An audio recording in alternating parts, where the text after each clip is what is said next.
Sahabat CDO, salam kebudayaan. Tahu nggak sih apa itu CDO? Saya akan menjelaskan singkat terkait apa itu CDO dan beberapa tupoksi tugas pokok fungsi pekerjaan yang berlaku ketika kita bekerja.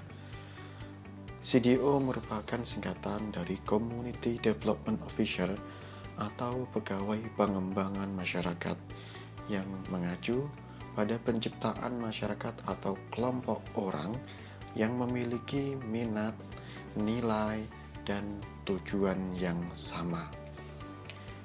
Istilah community pertama kali digunakan oleh para pengikut Martin Luther King Jr. yang sejak itu diadopsi oleh berbagai organisasi sipil dan organisasi sosial lainnya. Community development adalah suatu pendekatan terhadap pembangunan ekonomi yang berupaya untuk menciptakan lapangan kerja, meningkatkan kesejahteraan masyarakat, meningkatkan literasi, dan meningkatkan pendidikan. Dengan pendekatan ini, pemerintah mendorong dan mendukung kelompok yang bersangkutan. Community development dapat mengambil banyak bentuk, misalnya Anda dapat terlibat dalam kegiatan community development seperti yang diselenggarakan oleh organisasi keagamaan. Misalnya adalah organisasi keagamaan seperti IPNU, IPPNU, Ansor, Kokam, dan yang sejenisnya. Selain itu ada juga organisasi sekolah, sekolah dasar, sekolah menengah pertama, sekolah menengah atas yang setara, dan seterusnya, serta kelompok pemuda yang bergumul di lokasi tempat Anda bekerja atau praktik. Misalnya adalah kelompok dari Karang Taruna, tim olahraga juga boleh, dan komunitas itu sendiri yang ada di masyarakat. Kelompok semacam itu dibentuk untuk meningkatkan kesadaran tentang peristiwa terkini, perkembangan ekonomi, dan isu-isu lain yang penting bagi kesejahteraan semua orang. Kelompok-kelompok ini juga memutuskan bagaimana menghadapi masalah yang dihadapi oleh masyarakat. Contoh lain dari kegiatan community development yang termasuk direncanakan oleh pemerintah, program publik yang bertujuan untuk mempromosikan kesehatan dan kebersihan yang baik, misalnya adalah inisiatif dari seorang community development officer. Mereka yang membantu membersihkan dan memberikan bantuan kepada orang miskin disebut program kesejahteraan. Demikian pula kantor community development melakukan kegiatan yang berupaya untuk meningkatkan kualitas hidup melalui pencegahan dan intervensi sejak dini. Barangkali orang yang mungkin berpikir bahwa community development hanyalah urusan pemerintah, bahwa itu adalah masalah yang sebaiknya diserahkan kepada pengelola publik untuk ditangani. Tapi sikap seperti itu sama sekali tidak membantu. Community development dapat memiliki dampak besar pada sektor publik. Ini adalah masalah yang perlu diambil oleh pengelola sektor swasta dan publik. Pengelola publik memiliki beberapa tanggung jawab. Yang pertama, mereka harus memastikan bahwa kebutuhan masyarakat harus terpenuhi. Yang kedua, mereka harus memastikan bahwa proses pembangunan tidak terkena dampak negatif dengan cara apapun. Hal ini sangat penting karena dampak proses pembangunan terhadap sumber daya lokal dapat memiliki implikasi jangka panjang. Misalnya, dampak pembangunan perumahan baru pada sistem saluran pembuangan, pasokan air, atau lingkungan alam dapat memiliki efek negatif jangka panjang bagi mereka yang tinggal di sekitar proyek. Community development juga melibatkan pelibatan anggota masyarakat. Penting bagi penduduk setempat untuk berperan aktif dalam proses pengambilan keputusan. Akan lebih baik jika community mengadakan pertemuan rutin di mana semua orang bisa berkumpul dan mengekspresikan pandangan mereka.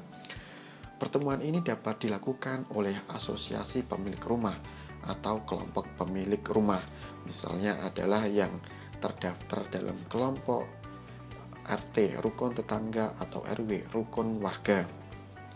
Kelompok yang lain yang mungkin ingin mengambil bagian dalam community development termasuk ada organisasi keagamaan itu sendiri tadi, ada pemuda, dan ada organisasi pemerintah. Kegiatan community development ini biasanya dilaksanakan sebagai sarana pembangunan ekonomi, namun juga dimungkinkan untuk menggunakan jenis program ini sebagai sarana pembangunan sosial. Itulah sebabnya hibah community development tersedia dari pemerintah untuk tujuan ini. Community development adalah cara yang sangat efektif untuk menciptakan kesejahteraan. Ketika community berkembang, akan ada orang yang akan memiliki uang untuk dibelanjakan. Uang yang dihasilkan melalui pariwisata misalnya dan rekreasi ini dapat membantu untuk mengimbangi biaya yang terkait dengan community development. Proyek-proyek ini tidak hanya menciptakan lapangan kerja, tetapi juga meningkatkan kualitas hidup. Orang-orang yang tinggal dan bekerja di daerah itu menjadi lebih bahagia karena memiliki akses ke program pendidikan, pekerjaan yang lebih baik, dan bentuk rekreasi lainnya yang lebih mapan. Sebagai contoh, kegiatan community development di pemerintah berfokus pada 3 bidang utama. Yang pertama, penciptaan lapangan kerja. Yang kedua, pembangunan ekonomi. Dan ketiga, pengembangan kesetaraan. Penciptaan lapangan kerja yang terjadi sebagai hasil community development ini merupakan salah satu hasil terpenting. Ketika orang memiliki pekerjaan, mereka cenderung pindah ke daerah di mana mereka dapat memenuhi kebutuhan dasar mereka. Misalnya, si Fulan berasal dari kota Semarang, kemudian dia mendapatkan pekerjaan di Kabupaten Jayapura. Hal ini memberikan tanda bahwa ada seorang individu yang sedang mengalami sebuah perpindahan atau transmigrasi dari suatu tempat ke tempat yang lain. Mereka mungkin juga mendapatkan pekerjaan di organisasi community development yang menyediakan pelatihan dan bantuan lainnya. Pembangunan ekonomi juga mengacu pada kesejahteraan ekonomi lokal. Ketika community development mampu menarik bisnis lokal, kemungkinan besar akan terlihat peningkatan pendapatan pajak. Ini berarti bahwa penduduk masyarakat akan membayar pajak lebih sedikit karena peningkatan tingkat pendapatan yang diciptakan oleh bisnis. Selain itu, individu yang tinggal di daerah tersebut lebih mungkin memiliki akses ke peluang pendidikan yang lebih tinggi sampai hingga ke universitas atau perguruan tinggi yang setara. Akhirnya, pembangunan pemerataan mengacu pada perlakuan yang adil terhadap orang-orang yang dalam masyarakat. Pembangunan pemerataan seringkali merupakan komponen pembangunan masyarakat atau community development yang diabaikan. Banyak orang memandang bahwa community development hanya sebagai penyediaan layanan atau program untuk anak-anak. Meskipun ada banyak hal yang termasuk dalam judul yang luas ini, misalnya ada juga banyak program yang membahas masalah-masalah seperti kesehatan penduduk dan pembangunan ekonomi negara atau masyarakat. Namun tidak bisa digeneralisasi mengenai tupoksi pekerjaan seorang CDO karena hal ini berkaitan dengan kebijakan dan kewenangan perusahaan. Singkatan dari CDO tadi sudah saya jelaskan, Community Development Officer, dengan tugas atau pekerjaannya antara lain yang pertama adalah mendampingi program CSR atau Corporate Social Responsibility dari perusahaan yang bersangkutan kepada masyarakat sasaran. Pendampingan masyarakat yang akan dilakukan misalnya adalah memonitor perkembangan program, sejauh mana program yang sudah direncanakan akan menuju tujuan atau goal bersama. Yang kedua, membuat perencanaan program CSR.